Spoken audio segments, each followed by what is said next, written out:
twagutuye byuzuye imitima yacu, twagutuye amashimwe, twaguturaga ndetse n'ibituruhije, kuko waratubwiye ngo nabyo ntitubikwikoreze ngo kuko wita kuri twe.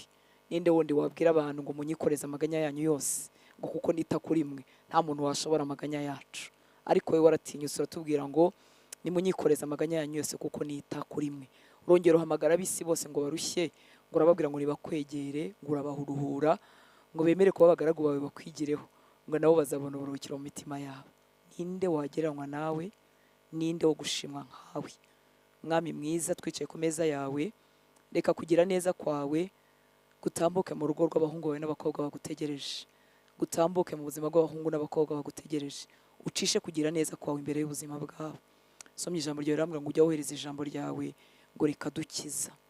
Ndasenze ngo ijambo ryawe rimanukane gukiza mu mababa yaryo, rimanukane gukiza ubuzima bwa buri muntu. Byo twavugaho uyu munsi byaba bitandukanye n'ibyacamo cyangwa n'ibyo yari akeneye, ariko wowe urihagije Mwuka Wera kuricamo kugira ngo wegure umutima wari urushye, uhaze umutima wari ushobewe, umurikire umutima wari uhagaze mu mwijima, ugarure ibyiringiro ahabitakaje, uzana ubuzima ahari hari uburwayi, uzana umuzuko ahari hameze nk'ahari urupfu. Ibyo byose urabishoboye mukunzi mwiza. Ndagushimira amahirwe wongeye kumpa, ndagushimira impano y'ubuzima. Ninde mwami wanyongera umunsi wo kubaho uretse imbabazi zawe? Gushimira impano y'ubuzima, kubyuka ngahagarara bigakunda. Gushimira impatwe, ngwino uganze wuzure aho turi, wuzure aho bari. Mwuka Wera ngwino dutwikire, ibidashoboka bihinduke ibishoboka. Uko niko marayika yabwiye Mariya arimo amaza ngo bizagenda bite ko ntarabonana n'umugabo, arambwira ngo umwuka w'isumba byose azagutwikira. Turasenze ngo umwuka w'isumba byose adutwikire, ibidashobokera abana b'abantu bishoboke kuko hari, ibitadushobokera mu mbaraga zacu bihinduke ibishoboka. Ubuzima bwawe butwuzure, imbaraga zawe zitwuzure, kubaho kwawe kudusige, kudutwikire. Ibyari bigoromanze bizuke, ibyari bipfuye byakira ubuzima. Turashaka presence yawe imareho imirimo ya Satani aho turi naho abatwumva bari. Imirimo ya Satani ishireho, ibicaniro bye bihinduka ubusa, imirimo ye ihinduka ubusa. Imbaraga zawe zidutwikire, ubwiza bwawe budutwikire. Kubaho kwawe mwami w'abami kutuganze. Wongere uduhishure Kristo birushijeho, wongere uduhe gukunda data birushijeho, wongere uduhe imbaraga zo kunesha aho twari twaraneshejwe. Reka umwuka wawe wera twuzure, yuzure abahungu bawe n'abakobwa bawe bari bakubiswe hasi maze begurwe, abari batsikamiwe n'ibyaha iyo menyero ricike, ab'umwanzi yarajijishije bacike iyo mitego, bahinduke ingabo, bambara imbaraga, dukomeze urugendo. Urakoze mwami w'abami, uri mwiza kubagutegereza. Warakoze kutigeze udusiga twenyine, waravuze ngo uzaza aho uri, uzaza aho turi ugumane natwe. Waravuze ngo umuntu nagukunda wowe na data muzaza mugumane nawe. Data turagukunda, uko turagukunda kugeza kuri iki kigero tubashije, kandi turifuza kugukunda kurushaho. Urakoze rero ko waje ukabana natwe. Waravuze ngo ntabwo uzadusiga nk'imfubyi, uzatwohereza undi mufasha umeze nkawe. Urakoze Yesu, urakoze Data ko watugize abawe, ntitukiri ibibyarwa watugize abana. Mbega umugisha. Urakoze ko waduhaye ubugingo buhoraho tukiri inangaha, ukaduha ijuru tukiri inangaha. Uduhe kugendera muri wowe no gutura muri wowe no kwambara wowe Kristo. Ntabari twe twuzurwe nawe n'ibyawe. Urakoze, igihugu cyacu nikigira umugisha, itorero ryawe mu Rwanda nirigira umugisha. Uduhembure ko imirimo yawe n'ibitangaza bikoreke hagati muri twebwe.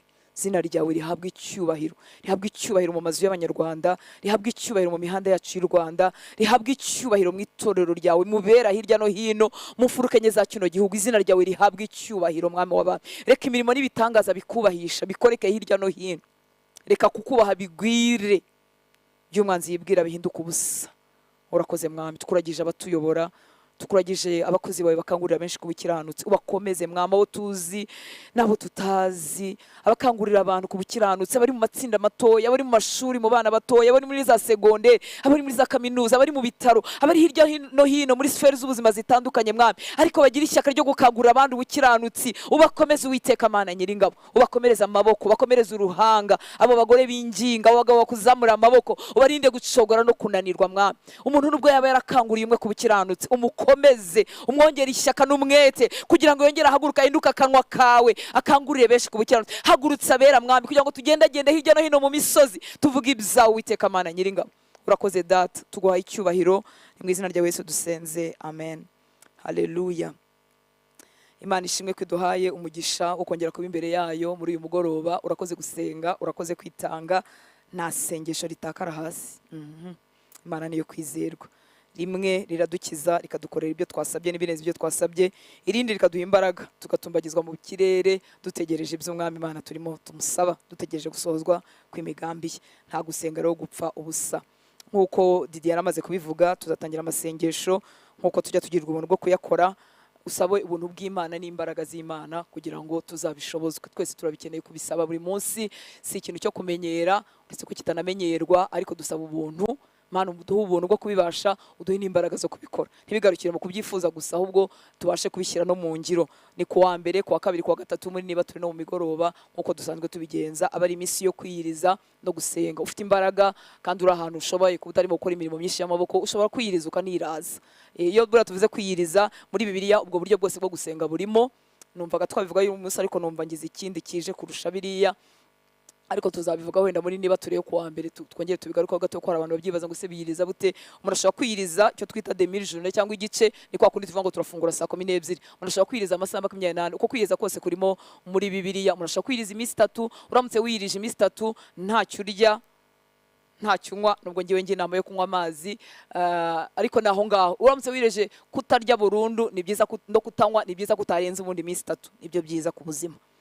Kereka wabihawe n'umwuka mu bundi buryo bw'igitangaza kuba warenga aho ngaho. Imana rero idushoboze. Ikindi iyo twirije ibyo kurya nyine n'ibyo kurya, ntago tuvuga ngo noneho ngo ndanywa potage cyangwa se ndanywa ji. Ibyo byose nabyo burya n'ibyo kurya biri liquide. Oya, iyo twirije ibyo kurya tuba twirije nyine ikintu cyose kirimo ibitunga umubiri nyine. Amazi rero, kuko ari amazi niyo nyine dushobora gufata. Rero tuzabifatanye. Ikindi birakwiriye ko wongera akanya ko gusenga. Niba uri mu minsi yo kwiriza, iherere muri pause yawe. Niba uri mu kazi cyangwa mu gitondo cyangwa nimugoroba, urimo no mu mirimo urimo ugenda, wibuke kuri mu bihe byo gusenga. Ikindi ugira ibyo wibuza mu biturangaza. Ibirangaza by'uyu munsi cyane cyane ni screen zacu ziri mu matelefoni, ziri imbere yacu, n'ibindi birangaza bitandukanye wakwigomwa kugira ngo urusheho gushaka Imana. Imana ibiguhere umugisha. Biradukwiriye. Ibyanditswe bivuga ku gusenga no kwiyiriza muri Bibiliya ni byinshi, ariko noneho Yesu yavuga ngo nimusenga, bigaragara ko yateganya ko abizera bazasenga. Akongera avuga ngo nimwiyiriza. Byari biteganyijwe ko tuzaba twiyiriza. Umwami Imana rero abidushoboze. Bifite umumaro w'igitangaza kandi bituzanira gusa nkaho dutsikamiye umubiri. Umubiri si mubu bwawo, ariko irari ryawo n'ibyo urarikira. Ibyo sheri ishaka, ibyo fresh ishaka, ibyo imibiri yacu ishaka biba ari byinshi bihoraho. Kimwe rero mu bintu bitsikamira bikabyambura kwifuza kwabyo harimo igikorwa cyo kwiyiriza. Kwiyiriza bituma mba ndimo mbwira Imana ngo Mana ngufitiye inyota, ndakwifuza kurusha uko nifuza ubuzima bwanjye, kurusha uko nifuza amagara yanjye, kuko ni ibyo kurya. Kandi kurya ntabwo ari icyaha. Icyaha ni ukwicisha ibyo kurya, ariko kurya bisanzwe by'ubuzima si icyaha. Iyo rero nabyigomye, mba ndimo mbwira Imana ngo ndagukeneye mu mwuka wanjye, ndimo ndagaburira umwuka wanjye, ndagukeneye rwose. Ni ikimenyetso kibwira Imana ngo ndakwifuza, ngufitiye inyota. Kandi bituzanira sensibilité yo mu mwuka. Simba muzi ko bivuga, ariko bituzanira umwuka udasinziriye. Reka mvuge gutyo, umwuka ukangutse. Bituma imyuka yacu ibaho ikangutse. Igihe rero wumva cyane cyane ibihe byo gusenga byagushizemo, no gutara ukwiye gutegereza ko bigushiramo, ariko hari igihe bidushiramo. Igihe wumva byagushizemo muri burya nicyo gihe cyo gusenga no kwiyiriza, kugira ngo wongere ukanguke mu mwuka wawe, hakanguka. Ariko ubundi biradukwiriye ko mu isezerano rishya nta hantu badutegetse iminsi, kuvuga ngo ni iminsi runaka mu cyumweru cyangwa mu kwezi, ariko wowe wabigena. Bushize nari ndimo nsoma ijambo ry'Imana avuga ko umufarisayo kweri andushe kwiyiriza. Umufarisayo yarirasi, arirata aravuga ngo ngiye niyiriza 2 mu cyumweru. Numva ndavuze ni kweri umufarisayo andushe kwiyiriza. Nubwo we kwiyiriza kwe byari ibyirato, ariko twebwe no dufite Imana inyota, dukeneye gusigwa n'umwuka wera. Tubona isi yuzuye umwijima ungana gutya, dukeneye ko Imana yadukoresha mu mbaraga rwose, two ko umufarisayo turushe kwiyiriza. Imana itugirira ubuntu, iduha imbaraga, iguhe kubigambirira, iguhe kubigirira inyota. Rero biba ari umugisha iyo tugize umugisha wo kubona abo tubifatanyiriza hamwe. Ubundi kwiyiriza no gusenga ni igikorwa cyo mwibanga. Biriya niko tubwira ngo twikingirane mu cyumba dusenge, kugira ngo daturebe ibyiherereye, ariko kugira ngo dukangurira bera kwiyiriza ni ngombwa ko tubivuga. Ntago ari kugira ngo tuboostinge tuvuge ko turi abantu bazi kwirata kurusha kwiyiriza kurusha abandi. Oya, no kugira ngo ahubwo duhagurukire hamwe, duhuze umutima, hanyuma tugwize imbaraga. Imana ibahe umugisha. Numva mbivuzeho gake. Reka tuganire rero ibyo tuganira uyu mugoroba. Nabihaye umutwe uvuga ngo turi impumuro nziza. Imana ishimwe cyane. Mwabantu mwe, ubu twahawe n'Imana umugisha. Dufite privilege, dufite amahirwe, dufite umugisha wo gutwara ubuzima bw'Imana aho turi. n'umugisha w'igitangaza. Mu Bikorinto ba kabiri, urwandiko rwa kabiri rw'Abikorinto igice cya kabiri umurongo wa 14 na 15 muri Bibiliya yera, urwandiko rwa kabiri rw'Abikorinto 2:14 na 15 haravuga ngo ariko Imana ishimwe kuko ihora iturangaje imbere ikaduha kuneshereza muri Kristo no gukwiza hose impumuro nziza yo kuyimenya. Ngo kuko turi impumuro nziza ya Kristo ku Mana hagati y'abakira n'abarimbuka. Ikomeje hepfo bivuga iki iyo mpumuro ikora ku bakira, bikavuga n'iki ikora ku barimbuka, ku bataramenya ubutumwa bwiza. Ngo ariko Imana ishimwe kuko ihora iturangaje imbere. Iri jambo iturangaje imbere wari umwiyerekano umeze nk'uw'ingabo, ingabo zatsinze zirimo zigaruka zivuga zirata ubutsinzi. Ngo ariko Imana ishimwe kuko ihora iturangaje imbere ikaduha kuneshereza. Ijambo kunesha rije haba habayeho iki? Urugamba, intambara. Ngo Imana ishimwe ko ihora iturangaje imbere ikaduha kuneshereza muri Kristo. Habaho kuneshereza muri Kristo, ngo no gukwiza hose impumuro nziza yo kuyimenya. Muri make uko habaho kunesha niko impumuro nziza irushaho gutama, imparfait de bonne odeur. Nuvuga ngo irushaho kuba nyinshi uko habaho kunesha. Kandi kunesha kuza ryari? Iyo habayeho kurwangwa nkuko tubyumva. Ngo ikaduha kuneshereza muri Kristo no gukwiza hose impumuro nziza yo kuyimenya. Icyampa uyu munsi njyewe nawe tugahinduka impumuro nziza ihetse Kristo aho turi hose. Ngo kuko turi impumuro nziza ya Kristo ku Mana hagati y'abakira n'abarimbuka.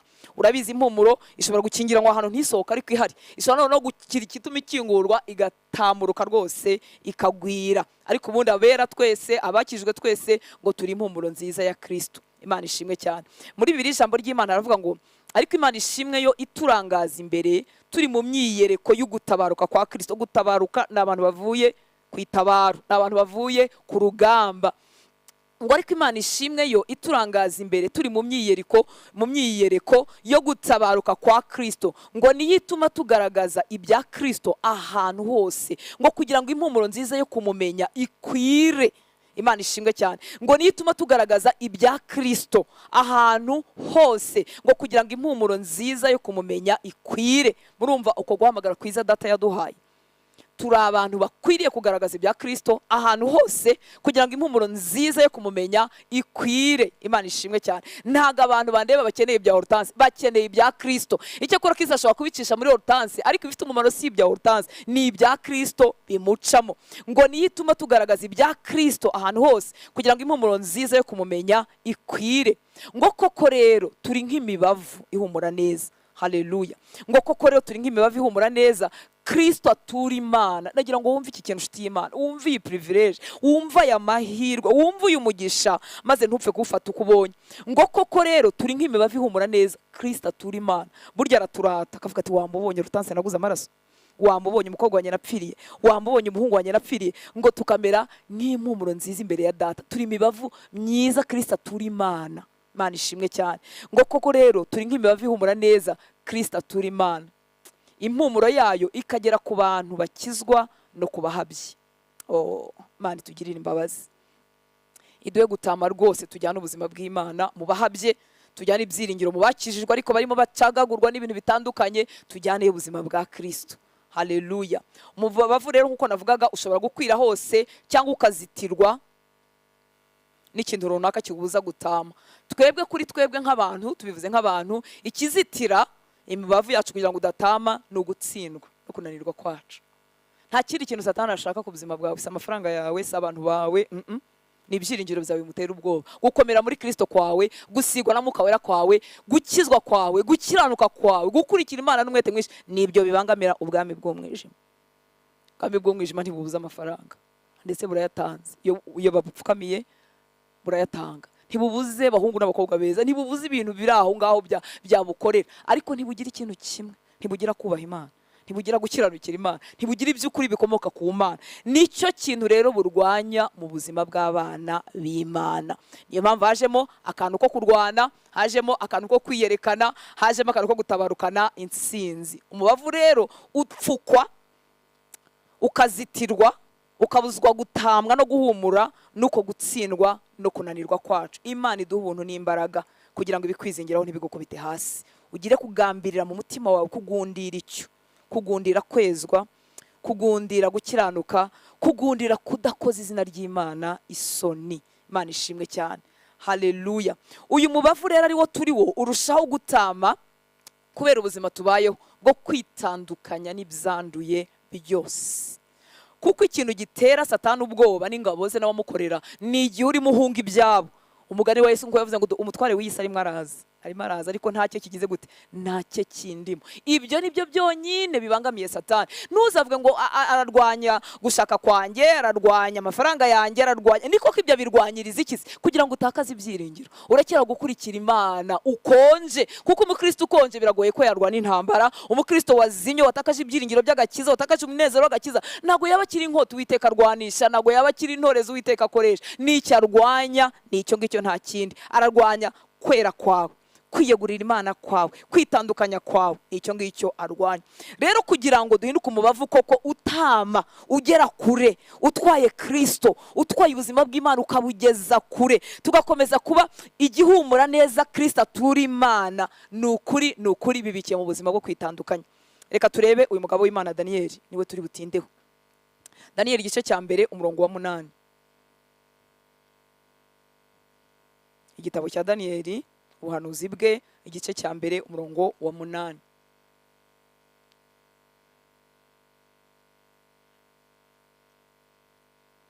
Ngo maze Daniyeli agambirira mu mutima we.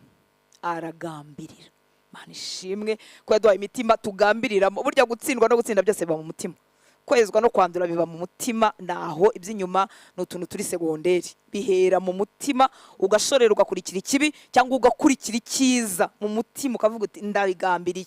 Ngo maze Daniyeli agambirira mu mutima we kutaziyandurisha ibyo kurya by'umwami cyangwa vino yanywaga, aricyo cyatumye yinginga uwo mutware w'inkone kugira ngo atiyanduza.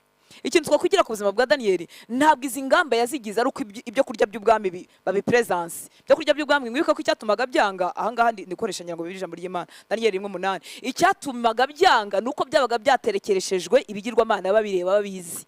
Ntabwo kwari kwanga gusangira n'umwami ntacyo bitwaye, barakadutumira dusangire nabo, si cyo kibazo. Oya, ahubwo byabaga byaciye hehe.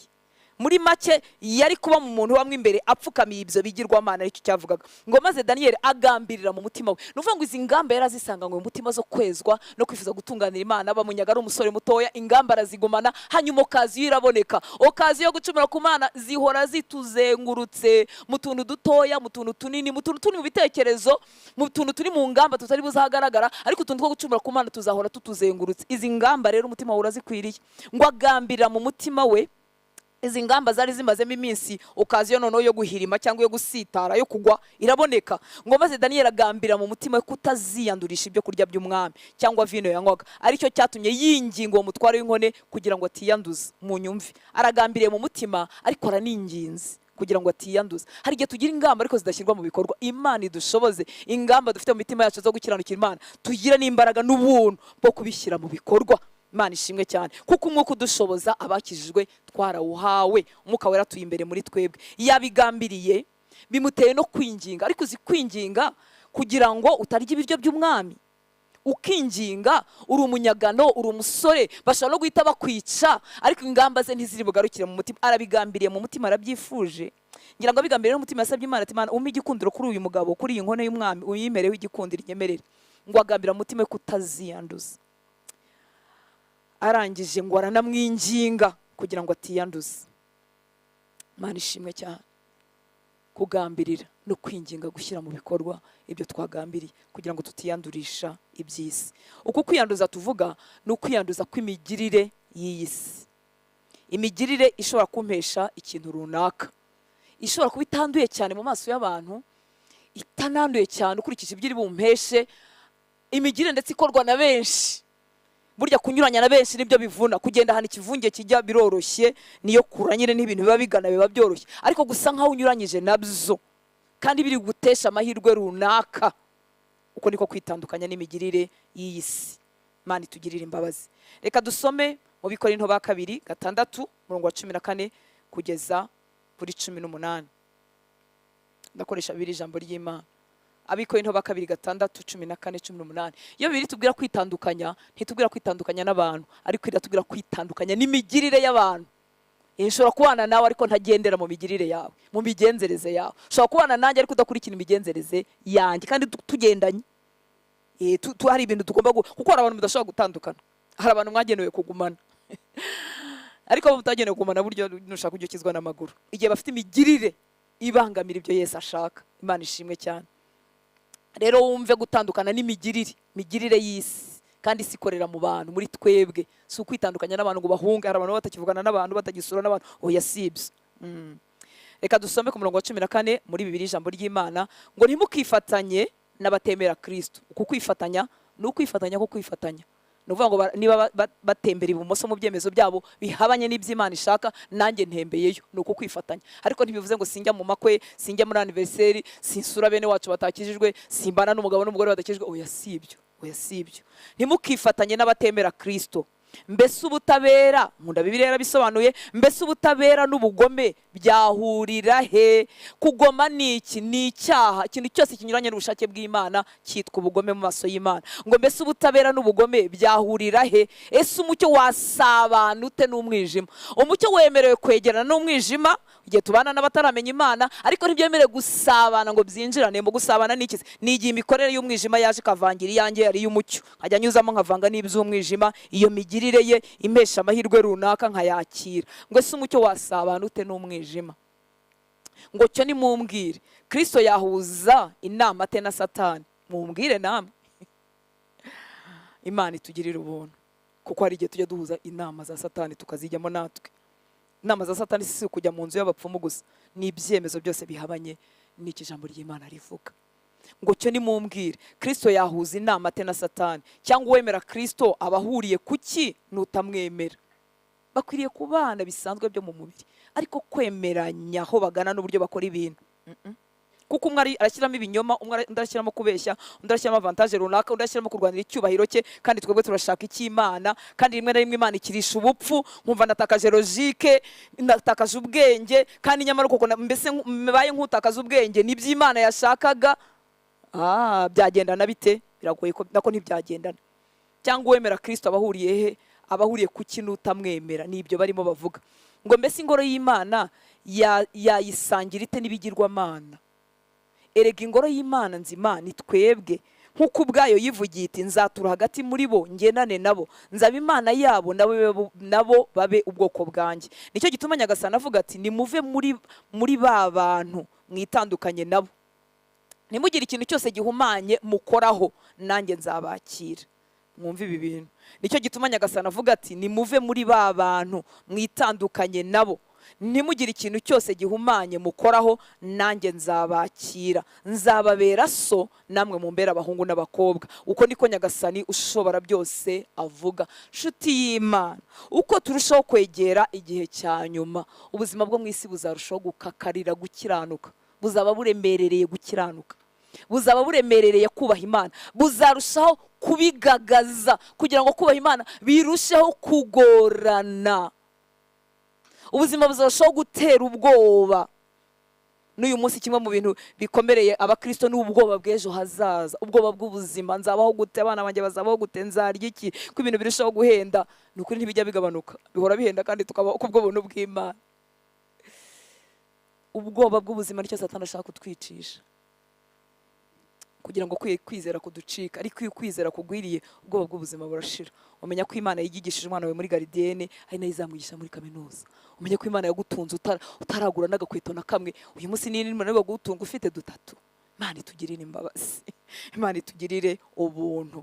Haleluya. Birasaba rero kwitandukanya kuri serious, kuri seriye, kuba impezanguni, umuhezanguni mu kwitandukanya n'ibyanduye. Simvuga umuhezanguni mu mahame y'amadini yacu, ariko umuhezanguni mu kwitandukanya n'ibyanduye. Ukaba umuhezanguni mu kwitandukanya n'ibyanduye. Imana iduha ubuntu n'imbaraga, kuko nibyo bikenewe mu gihe cya nyuma, kugira ngo turusheho kuba umubavu mwiza utwara impumuro nziza ya Kristo. Kuko iyo tuvanze n'ibyanduye, gutama kwa Kristo kurashira, gutanga ya mpumuro nziza birashira, nanjye ngacongora ngasa nk'abandi. Imana itugirire imbabazi. Haleluya. Uku kwitandukanya n'isi twavugaga n'imigirire y'isi, nongere mbivuge, ni imigirire impesha ibintu runaka. Ishobora kumpesha ibintu materiyeri, ibintu bifatika ikabimpesha, ariko harimo akantu mbizi neza ko kantu ntahagarara imbere yanyu ngo ngatangira ubuhamya, karahengamye telma ntabona ukuntu kangoronzora icyama ukanyumva nanjye kandi ngakomereza aho ngaho. Kakaba ari akantu binsaba ko iyo ngiye kukubwira ndagasimbuka. Iyo ndimo nganira nawe nk'umukristo ngomba kugasimbuka kuko nikavugika, nyamara kampesheje ikintu gifatika cyiza, ariko ngomba kugasimbuka kuko ntigahesheje Imana icyubahiro. Muranyumva nshuti z'Imana, turi mu gihe kigoye, ntabwo ndimo mvuga ko byoroshye, ariko se wagize ngo cyari kigoye kurusha igihe cyaba Daniyeli? Ibihe by'isi bihora biruhije abakiranutse, ariko ndakwinginze kubw'imbabazi z'Imana wibuke wabambwe ku musaraba ku bwawe, wibuke utaragukunze agereranyije akagukunda cyane, wibuke witanze cyane, hanyuma Imana iduha imbaraga natwe zo kumwitangira cyane no kwitandukanya n'ibyo yanga cyane. Nitugira za ngamba mu mitima, umwuka wera azadushyigikira. Kuri Daniyeli yagambiriye ngo agambirira kutiyandurisha ibyo kurya by'umwami, kandi zira ngamba zaramuherekeje ku myaka yose yagiye amara hariya hafi y'ibwami. Kwitandukanya n'imigirire y'isi no kwitandukanya n'ikintu kinyubahisha, mu by'ukuri gituma ngaragara nk'umuntu uri intelligent, uri wise, w'umuhanga, ariko kirimo akantu ko gupfukamira Satani samuhawe.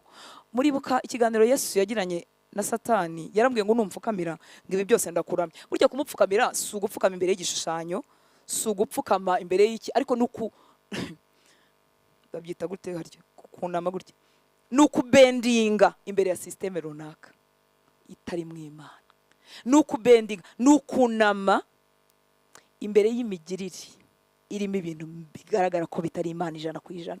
Abantu benshi barabendinze, abantu benshi barunamye batabizi kuko bifite logique, birasobanutse, umuntu yabidefanda mu bwenge, ndetse washaka kunyuranya nabyo ukagaragara nk'ikijuju wa mugana w'abarundi, ukaba ari wowe uri umuswa. Imigirire y'isi rero ni iyo yose ibasha kumpesha ikintu kinyubahisha, ariko na bendinze ahantu, hari ahantu nagondamiye, yaba umuntu, yaba imigirire, yaba inyandiko, yaba ndibaza ko murimo mu byumva. Muri iyi migirire kandi harimo n'ibindi noneho bitari materiyeri, bitari n'ibimpesheje icyubahiro kigaragara, ariko mimpaza mu marangamutima yanjye.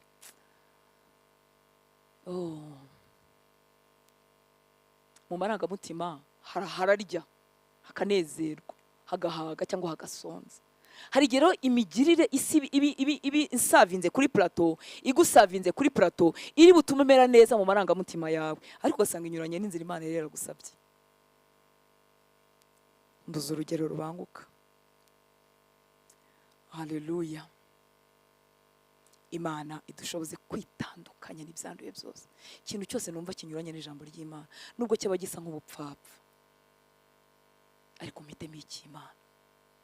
Nubwo ikisi kiri presentable, gifite ubwenge, bigaragara ko umuntu yavuga ati oui yes bakabiviva, ariko niba kinyuranye, turasaba umwuka w'Imana kugira ngo atwuzuze, kuko ibintu ntabwo twabyishoboza mu mbaraga. Niyo mpamvu mu misengere yacu dukwiriye kubwira umwuka wera ngo ngwino nyuzure, ngwino unganze. Ntabwo naba muri iyi si nsa uko data ashaka, ndi impumuro nziza itanga ibya Kristo, ntuzuwe n'umwuka w'Imana, ntabwo wabishobora. Ubwoba bw'ibihe bwakwica, wakwirwanaho, ukandi ukirwanaho uri umwana mwiza, ukirwanaho ukunda Imana, ariko ukirwanaho kuko tubuze imbaraga z'Imana. Imana itwuzuza imbaraga zayo, itwuzuza umwuka wayo. Imana ishimwe cyane. Twitandukanye rwose ku kintu cyose kinyuzuza, kimfitiye umumaro, ariko kinyuranye, kirimo akantu, ahantu nagondamyeho gato, ahantu byansabye ko mpengamaho gato, ahantu ntakubwira uri umwana w'Imana mugenzi wanjye ngo tuganire, tuhagere, tuhavuga 100%, kandi tuhavuge turi proud yuko twanejeje Imana. Niba tutahaganira muri ubwo buryo, reka twe kujyayo, reka twe kubishyigikira. Turavuga abafite ubwenge bwavuguruwe n'ijambo ry'Imana, abafite ubwenge butavuguruwe n'ijambo ry'Imana bo barakubwira ngo abantu bose niko babikora. Buryo uzatinya umuntu kubwira ngo abantu bose niko babikora, kuko iteka babivuga hejuru y'ikintu kiri negative, ntabwo kiba ari ikintu cyiza. Ngo ariko abantu bose nuko babigenze, ngo ubusingo byo ko ureka ibintu byo gukabya, ariko nawe uzahita wibaza aho hantu ikihari. Reka dukomeze turebe ubuzima bwa Daniyeli. Imana ishimwe. Daniyeli igice cya 3. Ibi bintu byababayeho ubizane mu buzima bwacu bw'uyu munsi. Kuva ku murongo wa 5, reka nsome nihuse, ndakoresha biri ijambo ry'Imana. ngo nimwumva bavugije ihembe n'imyirongi n'inanga y'indoha n'inanga nyamuduri, Daniyeli 3:5, ngo n'iningiri n'amakondera n'ibindi bikoresho byose bya muzika, mwikubite hasi muramye ishusho y'izahabu umwami Nebukadinezari yahagaritse. Mwikubite hasi muramye. Uyu munsi nta gishushanyo nongeye mvuga, ariko turamya system, tukaramya imikorere, tugapfukamira ibikorwa na benshi, kuko kugenda injyana y'abake bivunanye, bigorana, bisaba kwizera no kwiringira Imana. Ngo ibyo bikoresho bya muzika byose nibivuga mwikubita hasi muramye ishusho y'izahabu umwami Nebukadinezari yahagaritse. Ngo umuntu wese utikubita hasi kugira ngo ayiramye barahita bamujugunya mu itanura rigurumana. Umuntu wese utikubita hasi kugira ngo ayiramye, umva uko umwanzi arimo abigenza, umva uko abakozi barimo abigenza, barahigahiga abana b'Imana badashaka kwikubita hasi ngo baramye imigirire y'isi. Kuririmba, kuvuga ubutumwa bwiza ariko ndamye imigirire y'isi ntacyo bitwaye Satani. Ntiyanyambura aya magambo namaze kumenya yo muri Bibiliya, ntiyanyambura kubitondeka, wenda naba narameze kumenya, ntago yabinyambura, ariko ababajwe nuko ntapfukama ngo ndamye imigirire ye. Nicyo cyonyine kimubabaza. Bera b'Imana mu nyumvi. Kandi Satani ntago ajya hana ngo bavuga ariko siko mfite abandamya bahagije, ubundi abandi bashaka iki. Aradushaka twese ko dupfukamira imigirire ye, ko duhindukirira imikorere, uburyo abe bitabaramo, uburyo abatubaha Imana bitabaramo mu kibazo runaka, kugira ngo natwe abariko tugenza, natwe abariko twitabara. Ngo niyo mpamvu abantu b'amahanga yose n'amoko yose n'abavuga indimi zarizo zose bumvise bavugije ihembe n'imyirongi n'inanga n'indoha n'inanga nyamuduri n'iningiri n'ibindi bikoresho byose bya muzika, bikubise hasi baramya ishusho y'izahabu umwami Nebukadinezari yari yahagaritse. Ngo niyo mpamvu abantu b'amahanga yose, subira kuri 6, ngo umuntu wese utikubita hasi kugira ngo ayiramye barahita bamujugunya mu itanura rigurumana. Niyo mpamvu abantu b'amahanga yose n'amoko yose n'abavuga indimi izarizo zose bumvise bavugije ihembe n'imyironge n'inanga y'indoha n'inanga nyamuduri n'iningiri n'ibindi bikoresho byose bya muzika, bikubise hasi baramya ishusho y'izahabu umwami Nebukadinezari yari yahagaritse. Ako kanya ujye ugira ngo amaso ya Satani n'abakozi be ntakubaho, atubaho. Ngo ako kanya abanyababiloniya bamwe baza kurega Abayuda. Hari abantu barimo babacunga, barimo bavuga ati reka turebe Daniyeli na za nshuti ze, reka tubarebe. Ngo bahita baza kubarega. Wibaza ko gukiranuka kwawe ntacyo gutwaye Satani. Iyo ugize umwete wo gukiranuka biramubabaje, arabyanze we n'abamukorera barabizira. Nta kindi kintu cyawe bazira, bazira gushaka gukurikira Yesu. Nibyo bazira, nibyo bakubabariza, nta kindi. Ngo bahise baza kubarega. Ako kanya abanyababiloniya bamwe baza kurega Abayuda, ngo babwira umwami Nebukadinezari bati Nyagasani uragahoraho, wowe ubwawe waciye iteka. Umva ukuntu uburyo umuntu azanye inkuru ashaka kubanza kuyiryoshya barayisasira. Ngo wowe ubwawe waciye iteka ku muntu wese uzumva bavugije ihembe n'imyirongi n'inanga n'indoha n'inanga nyamuduri n'iningiri n'amakondera n'ibindi bikoresho byose bya muzika azikubita hasi akaramya ya shusho y'izahabu. Wategetse kandi ko bamwibukije itegeko kugira ngo aryumve neza abone uko abahana byiza. Wategetse kandi ko utazikubita hasi ngo ayiramye azajugunywa mu itanura rigurumana. Ese ubu kutaramya ko abantu bakeya byari bibatwaye iki? Biragitwaye. Ubwami bw'umwijima buzira bwanga abakurikira Kristo. Ngo none dore hari Abayuda wahaye gutegeka, mvuko babishyuhije bashyizemo umunyu. None dore hari Abayuda wahaye gutegeka intara ya Babiloni, aribo Shadraki na Meshaki na Abdenego. Nyagasani abo bagabo ntabwo bakumvira, babishyize mu birebire. Ntabwo bavuze ngo ntibakumviye uyu munsi, ntibakumvira. Muri make ntibajya bakumvira kugira ngo bishyuhe bikomere. Abagabo ntabwo bakumvira, ntibasenga imana zawe, kandi ntibaramya ya shusho y'izahabu hagaritse. Nuko Nebukadinezari ararakara cyane, arabisha. Ategeka ko bamuzanira Shadraki na Meshaki na Abdenego. Bamaze kubamuzanira, Nebukadinezari arababaza ati Shadraki na Meshaki na Abdenego, mwe mbese ni koko ntimusenga imana zanjye kandi ntimuramya ishusho y'izahabu nahagaritse? Noneho abahaye andi mahirwe. Satani azahora azana andi mahirwe yo gucumura, azahora tuzanira ukaziyo ubwo atari ko wacogwe nawe ukareka ibintu byo gukabya. Dore nuko abandi bitabara, dore nuko birwana, ariko nawe ujye ureka kuba igicucu, ujye ureka kuba umuswa. Dore nuko bigenda. Azahora tuzanira andi mahirwe. Arongera ibasubiramo ngo abahe indokazi yo kugipfukamira. Ngo noneho nimwumva bavugije ihembe n'imyirongi, noneho nimwumva bavugije ihembe n'imyirongi n'inanga y'indoha n'inanga nyamuduri n'iningiri n'amakondera hamwe n'ibindi bikoresho byose bya muzika, mukemera kwikubita hasi mukaramya ishusho nacurishije, ntacyo nzabatwara.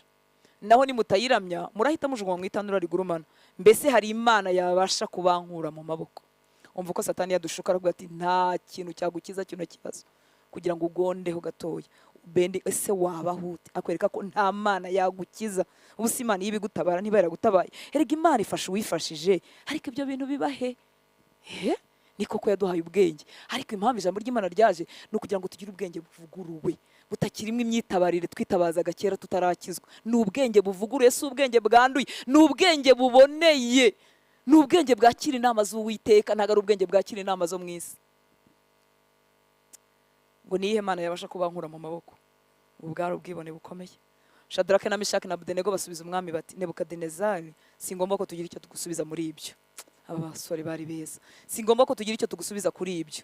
Nitujugunywa mu itanura rigurumana, Imana dukorera ishobora kudukiza, kandi ishobora no kudukura mu maboko yawe Nyagasani. Baracyamwubashye, ariko bamubwira ukuri kwabo.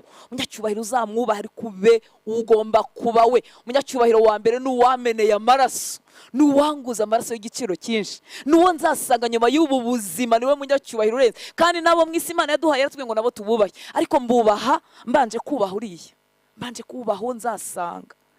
Aba hano bamfiteho imbaraga muri none muri ubu buzima nkeya uriya yabahaye. Wa mugani wa Yesu ahagaze imbere y'abamubamba baramubwiye ngo ntabwo rusiko dufite ubutwari bwo kukwica no kukurekura ukaba amahoro. Aravuga ati nta na kimwe mwakora mutagihawe nijoro.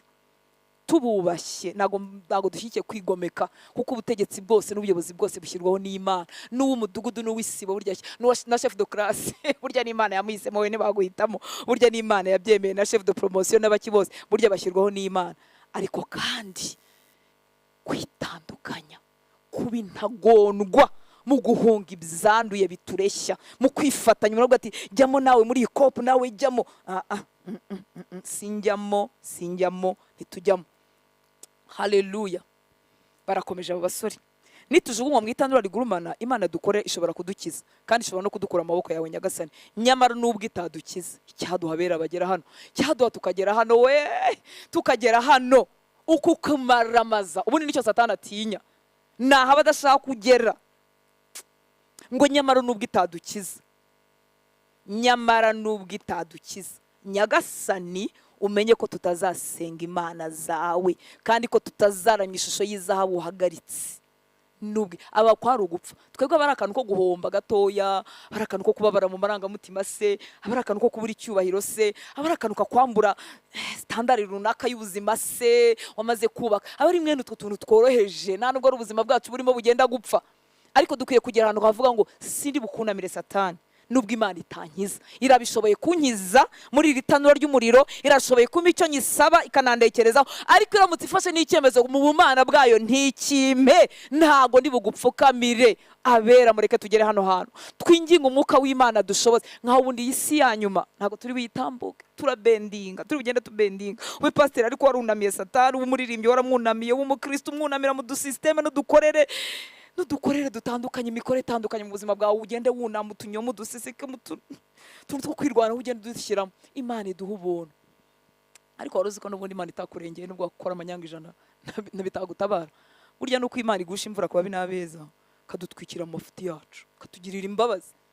Ariko burya yiyemeje kutagutabara, kandi wakoze amanyanga yose, burya ntiwatabarwa. Kandi abandi batambuka batabarwa mu amanyanga yabafashije. Ni Imana y'imbabazi.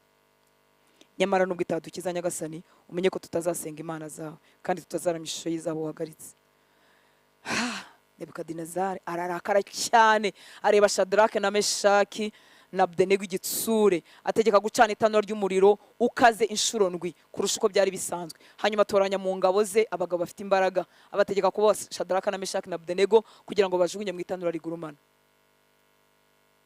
Baboha abo bagabo uko bakambaye amakabutura n'amakanzu n'ingofero n'amakoti, babajugunya hagati mu itanura rigurumana. Nta wundi mwanya wo gutekereza, pafu babanagamo. Ngo kubera ko itegeko ry'umwami ryari rikaze n'itanura ritwika cyane, abo basirikari bari bajugunyemo Shadrake na Meshaki na Abedenego bishwe n'ibirimi by'umuriro. Babandi bari babafashe bishwe n'ibirimi by'umuriro. Ngo naho bagabo ko ari batatu, Shadrake na Meshaki na Abedenego bari bajugunywe mu itanura rigurumana uko bakaboshywe. Nuko umwami Nebukadinezari ubwo baburamutaha, haguruka bwangu abaza ibyegera bye ati, mbese ntitwajugunye mu muriro abagabo batatu baboshye? Baramusubiza bati, nibyo Nyagasani. Umwami arongera ati, nyamara ndabona abagabo bane bataboshye bagenda mu muriro rwagati, kandi ntacyo wabatwaye. Uwa kane arasa n'Imana. Haleluya. Ngo akana aracyadutegereje ngo niduca mu muriro yongera udukize. we ntiyasohotse mu itanura. Ngo nyuma Nebukadinezari yegera umuryango w'itanura rigurumana. Yagize ngo arasaze, hari igihe umuntu asara akareba ibintu bidahari.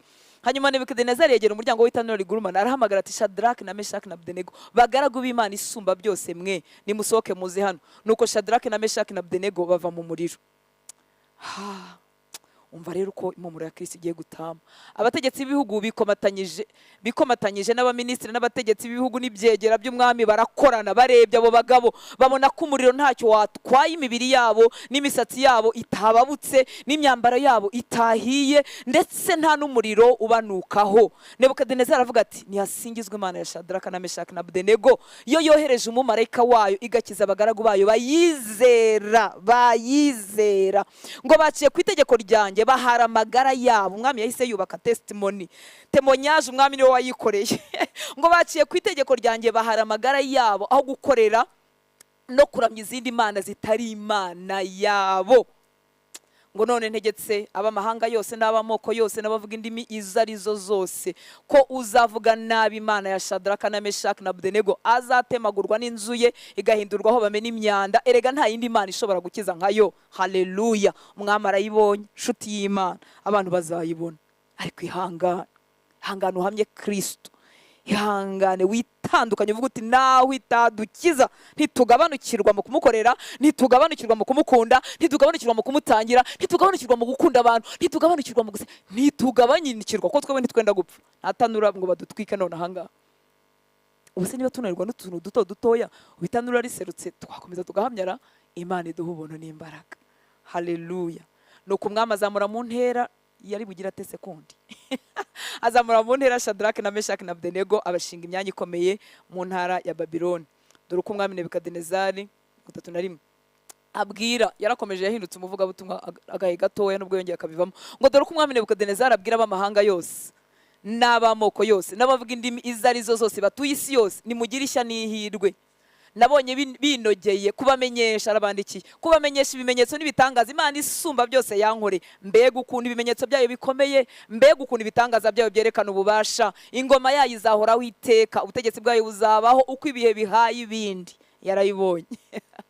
Haleluya! Kubera abasore bafite ingamba mu mitima yabo zo kutiyanduza. Vuga ngo Imana ifite imbaraga, kandi ni nako bimeze ku buzima bwacu. Nukuri Imana ifite imbaraga zo kudukiza ibintu bituremereye, ibintu bituriza, ibintu bituruhije. Imana ifite imbaraga zo kudukiza. Ariko kandi iramutse itanabidukijije, tumere nk'abantu basore, ntago turi mu bending, ntago turi bugabanukire. Ubu umwana w'Imana ahantu yageze mu rugendo rwe na Kristo, ntagomba gusubira inyuma, agomba kwigira imbere, kuko harahari hanini heza mu bwiru bw'Imana hadutegereje. Mwuka wera twuzure adushoboze. Imana ishimwe cyane. Handi reka macemo nihuse kubw'umwanya ntavuze. Aba basore bari baramaramaje mu mitima yabo. Mu gice cya 4 Daniel yatinyutse kuroterera umwami inzozi ko agiye kuba ajyanywe mu ishyamba akarisha. Uyu Nebukadinezari yarongeye yikubita mu gatuza, arongera Imana yahise yibagirwa. Ntago tuzi imyaka yaciyemo, ariko nyuma y'imyaka ibyo byose yarayibagiwe. Ngo arirata ko Babiloni yari yubatse cyane, agenda hejuru y'inkuta za Babiloni, ngo aravuga ngo iyi Babiloni niyubakiye n'ubwenge bwanjye ngiwe Nebukadinezari. Imana y'imbabazi yagiturinda kwikoma mu gatuza. Ngo Imana imuteza inzozi, yabonye igiti n'ibindi bivuge. Arangije Daniel, kuko ari yasobanuraga inzozi ahawe ubwo buntu bw'Imana, baramuhamagara ajya kuzisobanura. Kuko bari abasore bamaramaje, n'abantu bake batinyuka kubwira abantu bakomeye ibintu bibi bigiye kubabaho. Ubundi n'ubuhanuzi bw'ukuri urabugoronzora ukajya ugerageza gushyiramo ibyiza kubera ubwoba. Ariko Daniel yaraje arabibwira nk'uko bibiri, aramubwira ati mwami nyagasani, kiriya giti cyavugaga wowe no ugiye gukurwa ku bwami bwawe, uzaba imyaka 7 mu ishyamba urisha nk'inyamaswa, ikime kizagutondaho kubera ko wirase, uzaba uzize ubwibone. Ngo kugeza igihe uzagarurira ubwenge ukamenya ko Uwiteka ari we Mana, nibwo Imana izakugarura ikagushyira ku ngoma yawe. Icyo akora abatware n'ikibazo baba bakigutegereje uzagaruka ku ngoma. Birangira kino gice Nebukadinezari avuga ngo nuko ngewe Nebukadinezari, ngo nuko ngo akenge kangarukamo, ngo menye Uwiteka ko ari we Mana, nta yindi Mana ihwanye nawe. Muri make aca bugufi Nebukadinezari asubira ku ngoma. Ikibabaje rero mu gice cya 5, umwe mu bamukomokaho witwaga Belishazari, umuhungu. Urumva ibi byabaye kuri Nebukadinezari, abamukomokaho barabibonye. Buri Imana igitanga amahirwe menshi pe, ariko hari igihe iba yarashyize amasomo imbere yacu ikibwira ko twayabonye tudakeneye kongera guhabwa amasomo yandi. Uyu muhungu rero wari ubaye umwami yakaba yari yarabonye amasomo y'uburyo Imana icisha bugufi, y'uburyo Imana izamura akayigiraho, ariko ararengwa amaze gutumira ngo yaratumye abatwara 1000 bameze neza n'inshoreke n'abagore barimo banywa vino basayishije basinze. Ararengwa, agize umurengwe rero atumiza ibikoresho Nebukadinezari yaranyaze i Yerusalemu. Aravuga ngo muzane bya bikombe byo mu nzu y'Imana, agasuzuguro. Muzane ibikombe byo mu nzu y'Imana tubinyweshe ngewe n'inshoreke zanjye dusinde tuvuye. Barabizana ibikoresho byose byiza byakoraga mu nzu y'Imana. Mwibuka ko ibyo bikoresho byitwaga ibyera, abaga arabisize n'amavuta byabaga ari ibyera. Arabizana kubwo kuvuyarara no kurengwa, barabinywesha barasinda bapfa nabi. Hanyuma Imana yandika, yohereza marayika wayo yandika, wabona ikiganza cyandika ku nzu kirimo cyandika ku bwami bwe bushyizweho iherezo. Kandi abaperesi bari bubutware uwo mugoroba bahamagara Daniyeli. Nongera mvuge kuri Daniyeli gatoya ku murongo wa 17 ngo nuko Daniyeli asubiza umwami ati, mwami yaramubwiye ngo nusobanura, bambwiye ubwo Daniyeli nta nubwo icyo gihe yarakomeye kuko ntibanamwibutse umugabekazi niwe wumvise umwami yiyamirira, kuko umwami ngo amaze kubona inzandiko, amaze kubona ibyo byandiko ngo yaratitiye mu nda, ubwoba bwaje mu nda no mu mavi, yumva arapfuye kandi kuko yarapfuye iryo joro. Daniyeli ntiyari hafi, umugabekazi yumvise umwami yiyamira avuga ati munshakira abakonikoni n'abantu bose baze bansomere. Ngo umugabekazi aza muri icyo cyumba kirimo ibirori, araza avuga ati habagaho umugabo yakoranye na so n'ibindi. Ngo abana n'Imana zitagira inenge, niko bibiri ijambo ry'Imana bavuga, ngo abasha gusobanura ibihishwe. Daniyeli ahageze rero, umva Daniyeli rero niwe ashaka kugarukaho. Ngo nuko Daniyeli asubiza umwami ku murongo wa 17 ati, impano ushaka kumpa uzigumanire. Umwami yaramubwiye ati, nusobanura biriya ndaguha impano n'imikufi ya zahabu, ndagukomeza, ndaguha intebe ikomeye. Umva umugabo rero utarya ruswa. Ngo nuko Daniyeli asubiza umwami ati, impano ushaka kumpa uzigumanire, n'ibihembo wangeneye ubiha abandi, nyamara iriya nyandiko ndayigusomera nyigusobanurire. Arangira aramubwira nyine ko anyazwa ubwami, ko Imana yahaye se Nebukadinezari icyubahiro n'ibindi, kandi ko nuyamukomeje ariko ntiyubaha Imana ko ari cyazize. Uyu we ntiyahaye amahirwe yo kujya mu ishyamba, uyu we yarayapfuye, ingoma ye iranyagwa ihabwa ubundi bwami. Imana itugirire imbabazi. Daniyeli ashobora gusobanura izo nzozi akaba ari upfa mbere y'umwami. Yashobora guhita yicwa mbere y'uko umwami asohozwaho n'iby'Imana, kuko kubwira umwami ngo uranyazwe, ngo Imana umwami aba bami babaga bakomeye nkuko tubisoma, yagomba guhita mwica, ariko bari barahaza amagara yabo, bari barashyize ubuzima bwabo mu Mana. Imbabazi z'Imana zitubeho, ubuntu bw'Imana butubeho, twizere Imana byuzuye. Nukuri dushyira ubuzima bwacu mu Mana, icyo Imana itamesheje kiragahera, kandi icyo mbonye ko kirimo umutego kirakagenda. Nkukamubwiye ngo ibihembo byawe ubyigumanire ubiha abandi, ariko ngenda avuga icyo Imana impaye kuvuga. Shuti z'Imana, icyo Imana itampereye mu mucyo kiragahera. Ndakavuga nk'abari abahungu, ubasha kunkiza, ariko nibihisemo no kutankiza muri iki gihe, ndagutegereje. Ibyo byose Imana izi ibintu kurusha uko tubizi. Herego ubizi ibinkwiriye, nukuri izi ibinkwiriye kuruta uko mbizi. Hari igihe dukubitika ukajya wumva Imana ngira ngo ntinabizi neza, koko irabizi. Wa mugani abagore bavuga ati, Yesu ntago wabyaye, ntago uzi ukuntu umwana ababaza. Yesu yasogongeye imibabaro yose n'imiruho yose umuntu wo kwisi ashobora gusogwa. Yiyambaraga ibyaha byacu, kuko imibabaro yose dufite n'ingaruka z'icyaha. Ubyibuke, yaba urupfu, yaba kurwara, yaba ubukene, yaba ibyaha, ibintu byose bitubabaje n'ingaruka z'ibyaha. Igihe rero yikoreraga ibyaha byacu byose, yasogongeye umubabaro wose wo mu isi. Ariko abwira data ngo, data niba bishoboka ko igikombe kindenga ukindenze, ariko kandi ngiye kuba uko nshaka. Guterwa, ntiyari afite ubwoba bw'umusaraba n'imisumari, yari afite kubabazwa no guterwa umugongo na se kubera ibyaha byacu.